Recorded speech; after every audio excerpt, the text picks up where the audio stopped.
guys, welcome back. It is, well, I think this is video lesson 16. I can't even believe it, but it is. Here we go. On to more fun. It is technically the day before Mother's Day here at the Sakaro Crib. It is about 11:30 at night, May 9th. I'm working on video lesson 16 that will be posted for you guys for Monday. Yay! So I'm teaching on a Saturday night. Who would have ever thought? A little bit of housekeeping stuff I want to talk to you guys about before we get started here. I apologize, but I wouldn't be Sakaro if I didn't mention these things. First of all, as you all know, school is closed for the remainder of the school year. I can't believe it, but it is. Second, with that being said, Governor Cuomo just put out an executive order that Long Island and New York City are to remain on New York pause or stay-at-home orders till June 6th now. So we're supposed to remain on quarantine till June 6th unless you're essential. We are not starting phase 1 here on Long Island or New York City. The numbers are not ready. We're just not ready to do it. All right. Third of all, William Floyd has released their plans for the graduating class, the seniors. Things like scholarship night, the awards ceremony, senior academic awards night, prom, and graduation.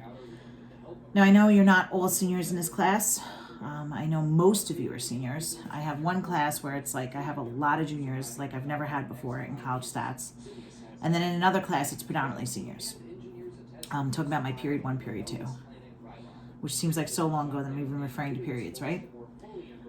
Basically, so I'm sorry, juniors, to bore you, but we're all in this together, so I'm gonna continue to bore you. As you've probably heard already, they're planning a curbside graduation. And I know that I saw some of you commenting on Facebook, on William Floyd's Facebook page or William Floyd's Twitter, how this is not fair, and if you could wear a mask and go into a store, how come we can't wear masks and have graduation? So, statistically speaking, it's all math. It really is. Oh, excuse me, guys. It's that whole watching the infection, the rate of infection. And I discussed this with you guys, my God, I think in the last lesson, the lesson before that, when we did Venn diagrams, when I did rate of infection, I showed you what Governor Cuomo's been putting up on slides, talking about the rate of infection. You can have a 1-to-1 or you can have a 1-to-2. And that's the whole idea. That's why we're prohibited right now by law.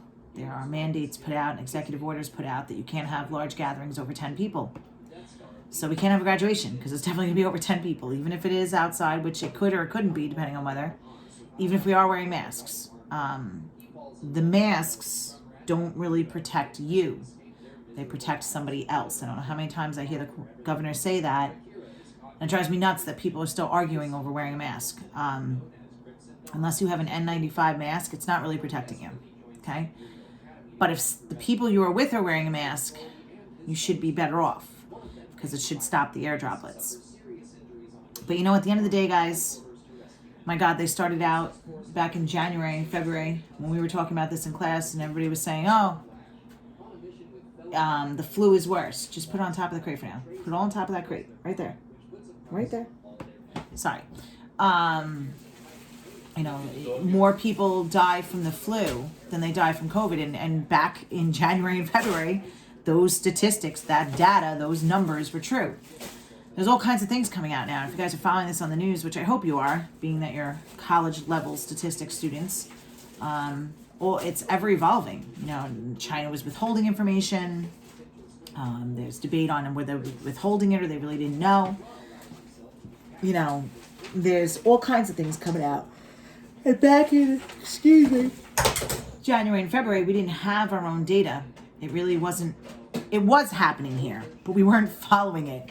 We didn't even have the test created. We didn't even have the tests here to test for it until what, end of February, Jimmy, they said? Was when they finally got the test right.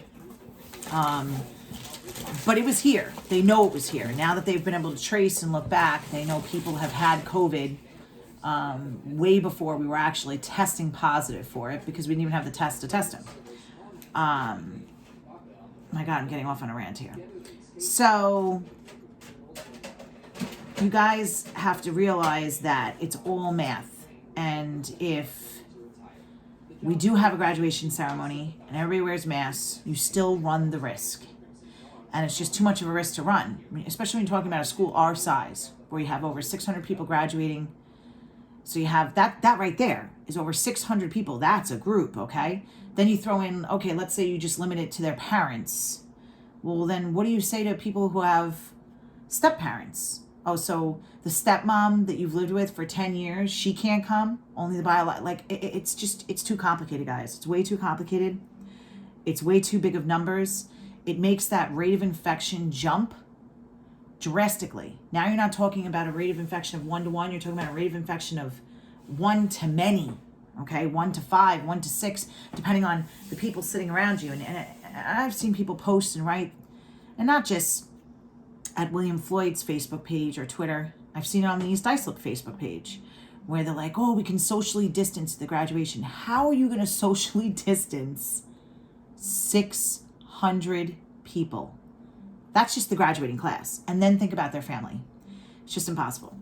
I'm going to answer that for you. It's impossible. This whole thing is impossible. Now, I know it's not fair, and I know you guys feel robbed, and I know it's terrible. I'm going to tell you the same story I just finished telling my calc class.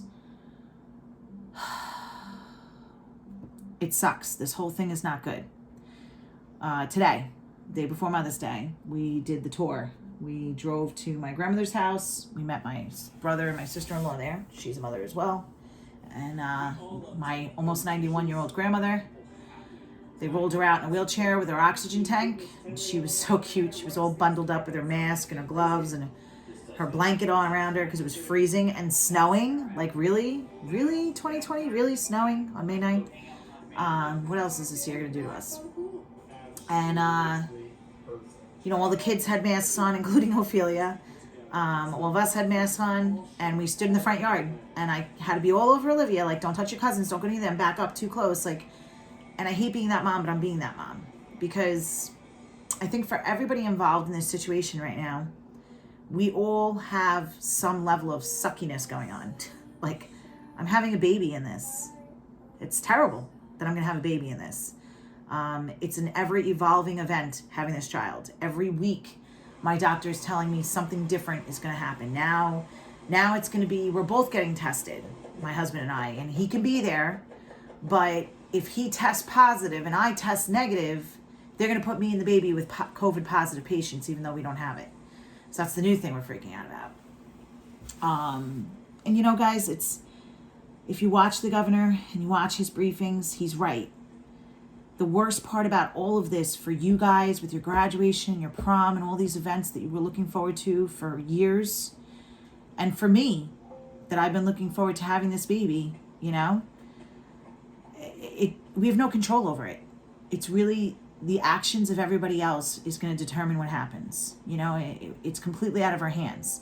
It really depends on how everybody else behaves, and if they follow the rules, and if they stay at home and socially distance and don't go to work and don't do things they're not supposed to do, you know what I mean? And shop and whatever and hang out with people, and then the numbers will keep going down. The minute people stop doing that, the numbers are going to spike again like they were in March and February. So that's the worst part about it, is we're all sitting back going like this, sitting and waiting for, to see where the dice fall. And it stinks. But okay, so we did the tour, and my daughter was with her cousins, who she adores, the wild animals that they are. And, then we went to Terry's house, Jimmy's mom's house, and we got back, we were sitting around the dinner table, and Olivia said something, and it really made me feel bad. She said it to me and Jim at the table, that, like, how come... basically that it's not fair. It's not fair that we got to have like a normal childhood and she has to be on quarantine and this is her childhood. And how long is this going to be for? Like years? And it broke my heart. It really did, you know. And then I'm sharing this with you guys, and I know you guys are like, oh, but she's 7. I know some of you are like, whatever, she's not missing her graduation. Everybody has their things that they're missing. You know, I have a friend at work, her sister's wedding got canceled. You know, I was going to see my mom for the first time in a year. She can't come. Like, everybody's, like I said, there's some level of suckiness for everybody in this right now. You know, and you got to think about that. You know, and then right away, Jimmy and I started talking to her about Jimmy's grandfather, who was an amazing person. And I'm going to bring this up because I did with my Cal class. And I don't think my husband would mind me sharing, but he passed away 8 years ago today, actually, May 9th. And he was an amazing person. I've told you about him before, how amazing he was. But he had a terribly traumatic and tragic childhood from beginning to end. Terrible. You know, I think around the time he was 5 or so, his father died in this like explosion at work, and he died in a fire. And then because of that, back then, you know, you're talking 100 years ago, 101 years ago, the male provided for the house. So then they were poor because they didn't have a father to provide for them anymore. And they had nothing. He had to quit school. He had to work when he was very, very young, like in elementary school young. And then I think his sister died pretty traumatically too. I don't remember exactly what happened, if it was like she got sick or whatever, but it was pretty tragic. So she died. And then they lived through the Great Depression, which was horrific. And that went on for like 4 years. So on top of being poor as it is, then they were in even worse shape. And then he got drafted to the war. That was his graduation, you know. And I know some people have said this, and it must be kind of annoying to you guys because you're living it, and I'm sure it's emotional. But like, you know, my father's generation and Jimmy's father's generation and our grandparents' generation, that was their graduation. They got a letter in the mail saying if they were going to war, you know, to serve their country, and they weren't asked, they were told. You know, so the point of this is he was an amazing person, probably one of the most amazing people I ever met in my life. As you guys know, I've been with my husband for 21 years, and I loved Pop like he was my own. It was hard not to love him. He was such a happy, grateful, amazing person. And sure, he got ticked, and when he got ticked, he really got pissed off. I think that's when it came out. But you would never know that this man, just from talking to him, like you would know he had such a tragic childhood from beginning to end, you know, all the way up to his friggin' senior year of high school, where he wasn't even in school. He dropped out of school long before then. But by the time he was 18 years old, he was drafted to the war. You know, you would never know it. He ended up being successful and having a family, and he watched his kids grow up and his grandkids grow up, and he lived to almost 93 years old. Right, Jim? He was almost 93 when he passed? You know, and the man was amazing. Right up to the day he died, he was Hulk. He was just amazing. He did woodwork. He made things out of wood, and he rode a tricycle up until he was like 89, 90 years old, I think, because he couldn't drive anymore, so he went out and got a tricycle. The guy was just phenomenal, you know. And so what's going on now in your lives, you may not realize it now, and you may not want to hear it, but it'll shape and mold you guys too. And you will be the generation that they will talk about down the line. You know, the generation that lived through, graduated through, went to college through a global pandemic that shut the world down. I mean, it's not just us. It's the whole world is going through this, which is phenomenal, statistically speaking. So I know it doesn't offer any comfort. I know it's not comforting what I'm saying. I know it's not. But try to put it in perspective and try to be grateful for the things that you have, for the little celebrations. I think the curbside graduation is a lot better than what some schools are offering, which is nothing. I think them putting the pictures on the lawn and giving you guys lawn pictures, lawn signs, lawn posters, I think that's cool. I think it's a really good thing that they're promising that if they can have a graduation over the summer, they will. Just like they're promising if they can have prom over the summer, they will in some way, shape, or form, even if it's in the gym, which I know for some of you, like, that's so ghetto. Well, that's how they used to do it. And at this point, guys, would you take a gym prom over nothing? I think you would. You know what I mean?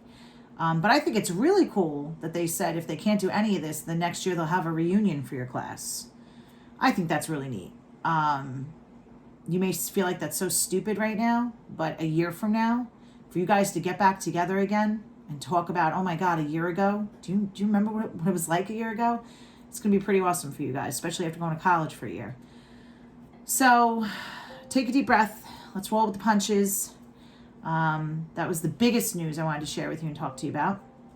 And then the other thing I'm going to put in there, and I'm sorry, we were notified that June 16th is the last day of instruction and assessment. There's to be, as of June 16th, no more instruction or assessment on campus. That doesn't mean it's the last day of school. That means we have to get grades wrapped up in the next 10 days by the time school's over, especially for seniors who are graduating. I have my C-section June 15th. So your psychotic math teacher is going to work through my C-section and through having a baby for the last 2 weeks for you guys predominantly. My husband and I both decided that it's what's best for you guys, because if I hand over that, which is just grades, even if it is Miss Tice, she's never done iCampus before. You know, she's going to have to close up your grades, post them, do your final grades. They're going to be all screwed up. I know they are, because they changed all the averages, you know, because there used to be a final calculated in. Now everything's got to be equal across the board. I'm just not comfortable doing that. There's too much at risk there for you guys, as seniors especially, who are graduating. So I'm going to stay your teacher. So I'm going to ask you to be very kind to your pregnant teacher who's sticking in there, staying in the game for you guys. That Friday, I think, is June 12th. I need all your work in by then. I need to be able to get your grades done and get all your work in, because I'm going to go have a baby and I'm going to be working from the hospital with my phone and my iPad. And we need to work on this together so we can get through it together. All right, guys? So none of this handing me work June 25th, because I'm not going to accept it. Just not going to accept it, okay? All right, my darlings. So let's get down to work. Yes, yes? Okay. I did say I would go over a couple of problems that was assigned for homework on page 195 to 198, 17, 18, 21, and 24. So let's take a look, because some of you are like, oh my God, I hate probability. I can't do this anymore. So for 17, the homework that was assigned for lesson 15, it's human blood types. It's grouped into 4 types, A, B, O, and AB, okay? And they give you percentages here. Choose one American at random and find the probability that they have type O blood, okay? So let's take a look here. And we know the percent should be out of 100, right? Did we check? 83, 85, 95. Yep, it's out of 100, so we're good. So for 17, I apologize, they want the probability that it's type O. So type O is just 43%. That's it. They tell me 43%. Okay? All right, part B. They want the probability that it's A or B. Okay? The probability of A is 40%, or means what do? You add it, and the probability of B is 12%. So that's 52% total. Is everybody okay with this so far? Okay, there's no overlapping, so I didn't have to worry with that. Part C, they do not have O or A. So the probability that it's not O or not A. We talked about complement in the last notes, when we finished up the notes packet on the last video, lesson 15. When you write the bar over it, that means not. Okay, so not O or not A. Well, if it can't be O and it can't be A, then it can only be B and AB. Doesn't that make sense? This is going to be the same thing as B and AB. Okay, so that's going to be 12 over here, 12% plus 5%. I should put or here, I'm sorry, which is 17%, because it can't be O and it can't be A. So that means you got to take out 43 and 40. Okay? All right, my darlings, that's 17. Wham, bam, thank you, ma'am. Let's move on to 18. 18 talked about gender of college students. Okay? In 04, 57.2% of all enrolled college students were female. Choose one student at random. What is the probability that the student was male? All right, guys, this is the whole properties we started writing down. the probability, the rules of probability, I think I gave you 4 of them in the last notes. If the probability of a female is 57.2, then how do I find the male? Well, probability is out of 100. I'm going to do 100 minus that 57.2. Oh. And you should get 42.8%. Okay? All right, let's keep going. 21. 21. They gave us this. That's the gender of children. They have 3 children. Find each probability. Okay, that it's all boys, all girls, or all boys. Okay, we did an example in the notes packet, didn't we? I believe in the last notes packet. Yes, we did. I have it right here. Right here. Remember this? Example 3, gender of children. And this is if you have 3 children. And then we talked about what's the probability that I had all girls, and it was about 12.5%. And there it is, ladies and gentlemen. I'm having all girls. Okay, so for 21, so we're going to use this. So the sample space, okay? If you want to write the sample space, it's boy, boy, boy. Boy, boy, girl. Okay. Boy, girl, boy. And then boy, girl, girl. Or you can have girl, boy, boy. Girl, boy, girl. You can have girl, girl, boy. Or you can have all girls, which is me. Okay, so there's 8 possible outcomes. Do you remember doing this one now? That was in video lesson 14. We did that. Okay, so 8 possible outcomes. They want to know for part A, what's the probability that it's all boy? How many all boys are there? Just 1 out of 8. Do you guys agree? 1 out of 8. All right, part B, the probability that it's all girls or all boys. So it's got to be boy, boy, boy, or girl, girl, girl. Now remember, you got to be careful of overlapping. Well, you can't have overlapping if it's a boy, girl. I'm not going to get into transgender. Let's not go there. You have an eighth plus an eighth is how many eighths? 2 eighths, which reduces to a fourth. There's a 25% chance. Which makes sense, because I told you in video lesson 14, what's the probability of me having all girls, and it was 12.5%. So if it's 12.5% for all girls and 12.5% for all boys, there's your 25%. Oh, look at that. You see the light? Don't go towards it. Run for your life. All right. They want the probability of 2 boys or 2 girls. So 2 boys, exactly 2 boys, not 2 or more. So here's 2 boys. 1, 2, 3. So there's 3 out of 8. Or means you add. So here's my boys. 1, 2, oh, my bad. 2, 3. 2 boys. Okay? Now the girls, probability of 2 girls will make them X's. 1, 2, 3.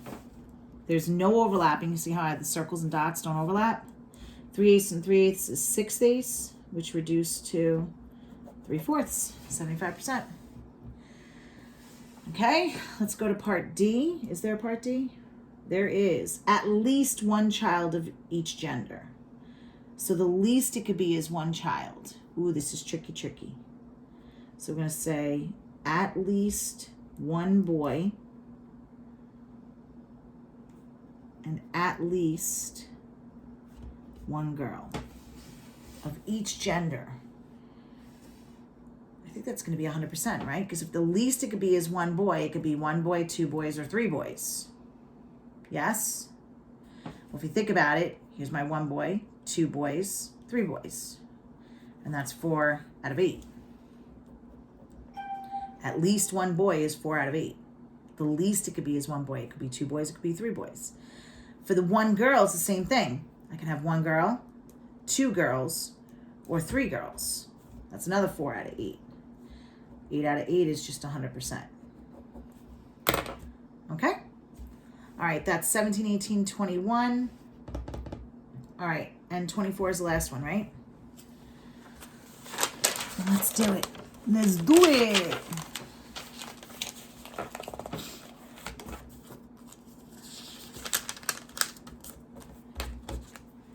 Okay. For 24, computers in elementary schools. Elementary and secondary schools were classified by the number of computers they had. Choose one of these schools at random. So if you have 1 to 10 computers, 11 to 20 computers, and they tell you how many schools had that many computers. Okay, this is source data, by the way, which is sad, but it's over 10 years old, so that would make sense. So choose one school at random and find the probability that it has. So the probability that it's 50 or less. So that means when I look here, it's got to be this many or these or these. So what am I going to do with these three numbers if it's or? You're going to add them. So the top of the fraction is going to be 16,741 plus 4,590 plus 3,170. And that's 24,501. Now I need to know the total. I need the total on the bottom, right? So I'm just going to add these last two.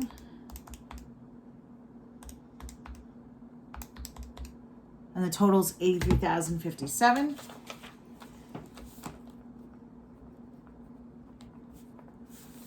So let's see if that reduces. 24,501 divided by 83,507. Oh, 83,057.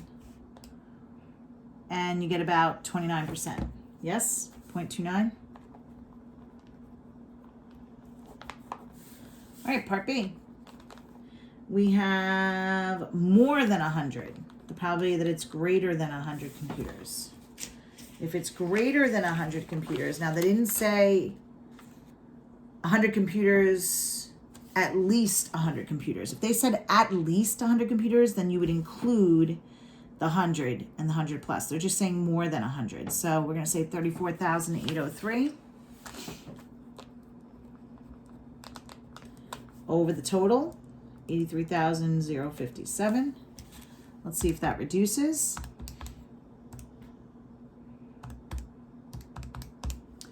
And we get about 0.419, which would be 0.42%, which is 42%. All right, no more than 20 computers. No more than 20, which means 20 is the highest you can go. So that's 3,170 plus 4,590 is going to be 7,760 out of the total.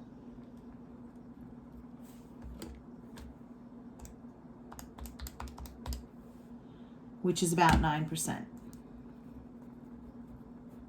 All right, I hope this answered your questions, because I know I got some text messages and some emails that you guys are like, I hate probability, I don't get it. I couldn't do it now, it's too trig, I still can't do it, blah, blah, blah. Okay, so as I promised you, and you know, Carol, I always keep my promises. We went over the homework. I'm just gonna run on the top here. Notes for video lesson 15. I do that for me more than anything, guys, because then I go back and look for it if I have to. I know where it is. Okay, so I'll just put this stuff away. And we're going to take out the new notes packet that I posted for video lesson 16. And I think you guys realized I told you at the end of video lesson 15, I was scrambling because I was like, oh God, I forgot I merged these. I merged them and then it showed up on this notes packet anyway. So, what am I talking about? Okay, well, in the last notes packet that we just finished, which was kind of long, right? We did 2 more definitions that end up being the first 2 definitions in this packet. So I'm not going to rewrite it to save some time here because they're already kind of long here. So this notes packet here, this one we did for video lesson 14 and 15. In video lesson 15, we did the rounding rule.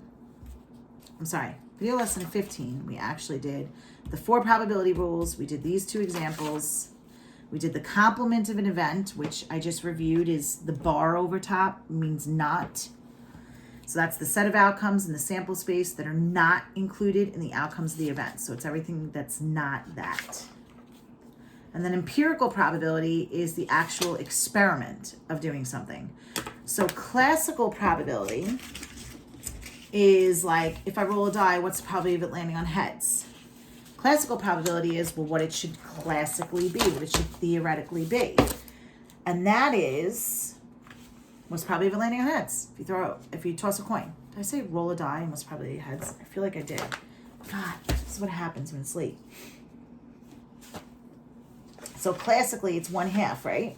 What's the probability of if you throw a dice and it lands on a 4?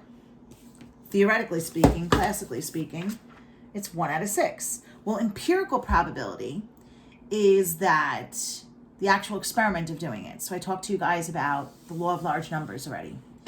And we're going to actually write that down in this notes packet, if not now, probably video lesson 17. But it's the idea of running empirical probability experiments. So and I usually do this in class because it takes like 15 minutes to do.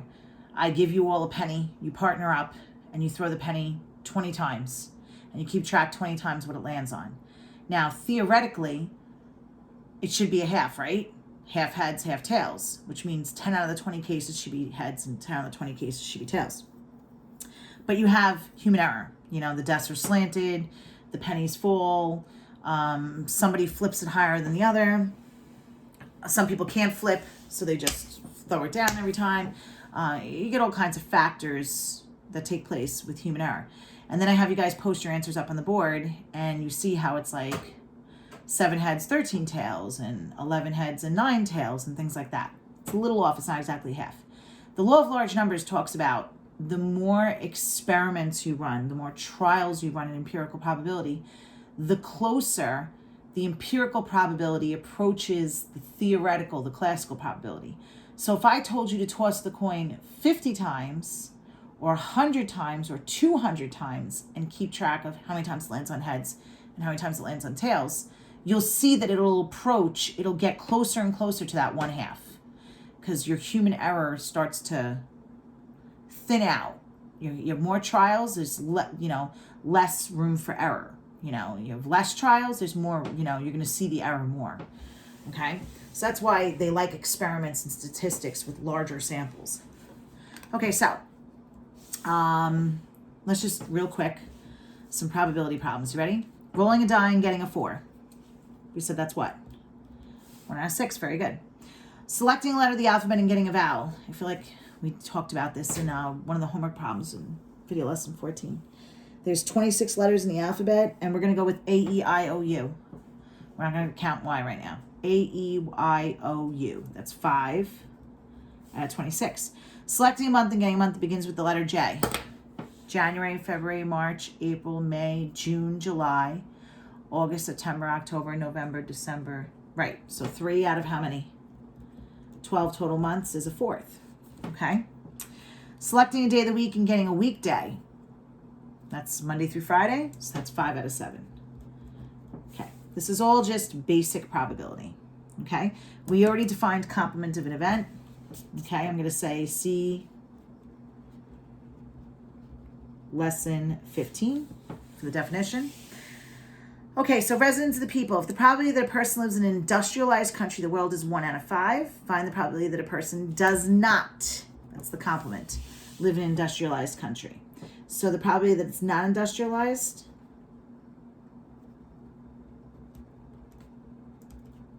I feel like we did this example too on the last lesson. Well, if 1 out of 5 is, then 4 out of 5 is not industrialized. So consider yourselves lucky. All right, empirical probability, we just beat to death. I spoke to you about it. This is also, I'm going to write C lesson 15 for the definition. Okay, let's talk about this travel survey. A researcher for the American Automobile Association, that's AAA, asked 50 people who plan to travel over the Thanksgiving holiday how they will get to their destination.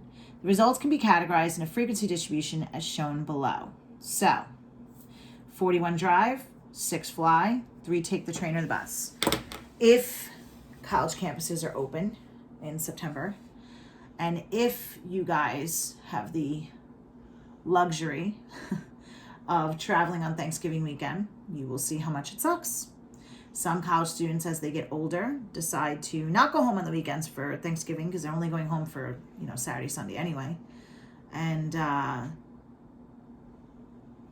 or Thursday, Friday, Saturday, Sunday. It's a short weekend. But I remember my first year coming home on the train, and literally it took hours, and I was sitting in an aisle with my backpack. It was horrendous. Traveling, Thanksgiving is one of the most, statistically speaking, one of the most traveled holidays of the year. Why do you think? That's right, because people are going to travel on Thanksgiving so they don't have to travel on Christmas. Okay, and obviously it's cheaper to drive than it is to fly or take a train. So in the travel survey above, find the following probabilities. That a person will travel by driving. How many people are driving? 41 out of how many total? Well, that's 47 out of 50. And I don't think that can be reduced. Nope, 41 is a prime number. Okay, that a person will travel by airplane. That is 6 out of 50. And that reduces to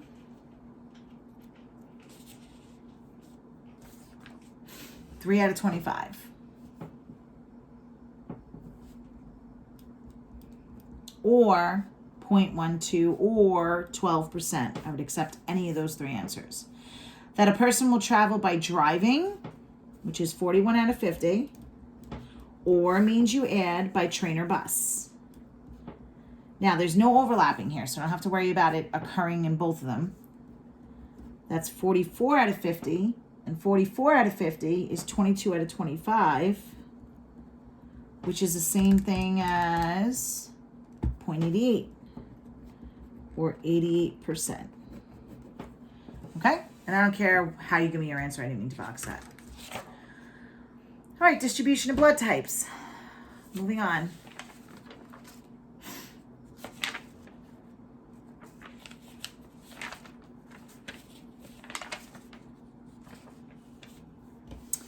Okay, we have, in a sample of 50 people, 21 had type O, 22 had type A. Okay, I'm going to go for type here. I'm going to say A, B, A, B, O. I'm going to give myself a little chart. All right, 21 had O. 22 had A. 5 had B. And 2 had AB. 27, 28, 29, 30, 50. Yep, that works. That's the frequency. We'll make this F. Okay. What's the probability that the person has type O blood? Type O is 21 out of 50. Okay. A person has type A or type B. Type A is 22 out of 50, or means you add. Type B is 5 out of 50. So that comes to 27 out of 50. They have neither type A nor type O. This is like the complement. It's not A and it's not O. Well, if it's not A and it's not O, then it's got to be B and AB. So 5 out of 50 and 2 out of 50 is 7 out of 50.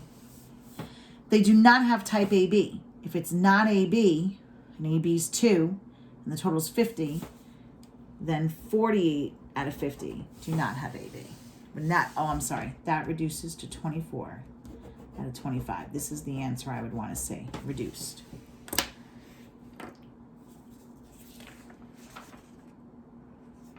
Okay, we're going to try one more. Hospital stays for maternity patients. So, let's see. A patient stayed exactly 5 days. All right, so let's see. We need to find the total first, right? 15, 32... 56, 19 and 5 is 127 total. Okay, so how many stayed exactly 5 days?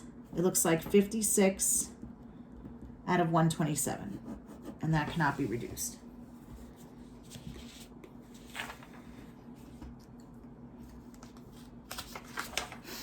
patient stayed less than 6 days. Well, if they stayed less than 6 days, then they stayed 5 days or 4 days or 3 days. So I'm going to add them all up. 56 plus 32 plus 15 is 103. So that's 56 out of 127 plus 32 out of 127 plus 15 out of 127. And that's how you get 103 out of 127.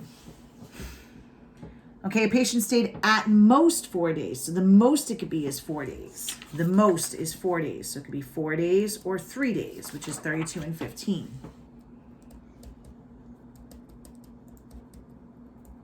Which ends up being 47 out of 127. Okay, hopefully you're starting to get a little better with this as we go along. A patient stayed at least 5 days. The least it could be is 5 days. That's the smallest. So the smallest it could be is 5 days or more. If that's the smallest, that's the smallest amount of days or more days. So 56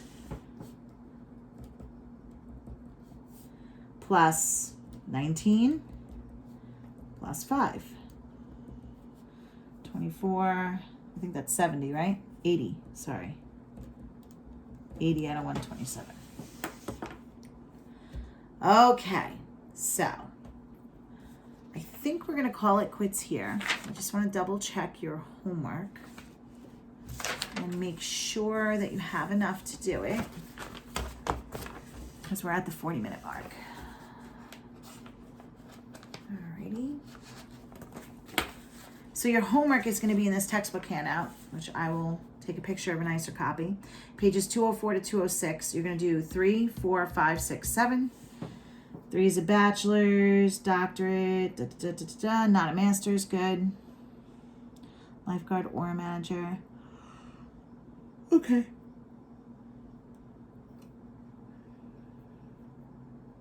I think that's good. So you guys are going to work on 3, 4, 5, 6, 7. And then in video lesson 17, we are going to finish up the notes packet. So we'll finish up these definitions and do a couple more examples. Okay? All right, my dear darlings. So your homework, put it right here, is going to be text pages 204 to 206, and you're going to do 3, 4, 5, 6, 7. All right, loves, take care. Brush your goddamn hair.